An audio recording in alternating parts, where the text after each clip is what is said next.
চাঁদপুরের মতলব উত্তর উপজেলার উয়েশিয়া শরীফ ফরাজিকান্দি দরবারে বার্ষিক উরস শরীফ চলতি বছরের ডিসেম্বর মাসের 11, 12, 13, 2024 ঈশাই তারিখে বুধবার, বৃহস্পতিবার এবং শুক্রবার অনুষ্ঠিত হবে।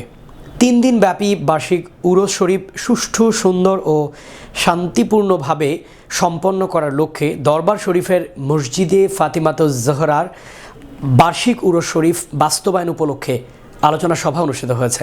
চাঁদপুর প্রতিনিধি জানান, নেদায়ে ইসলামের চেয়ারম্যান ও ফরাজিকান্দি দরবার শরীফের সাজ্জাদানশীন পীর কিবলা জান আল্লামা শায়খ সাইদি মাসুদ আহমেদ বোরহানি আল আহমাদি ওয়েসি বিফাই মাদ্দাজিল্লুল আলী এর সভাপতিত্বে ও মোহাম্মদ আব্দুল গনি তফাদারের সঞ্চালনায় আলোচনা সভায় উয়েশিয়া দরবার শরীফের গুণগ্রাহী ভক্ত মুরিদান বক্তব্য রাখেন। এ সময় বক্তারা বলেন, ফরাজিকান্দি দরবার শরীফ মতলব তথা চাঁদপুর জেলার ঐতিহ্য। এ দরবারের ঐতিহ্য অক্ষুণ্ণ রাখতে দল মত নির্বিশেষে সবার সহযোগিতা প্রয়োজন। কারো ব্যক্তি স্বার্থ চরিতার্থ করার সুযোগ দেওয়া হবে না।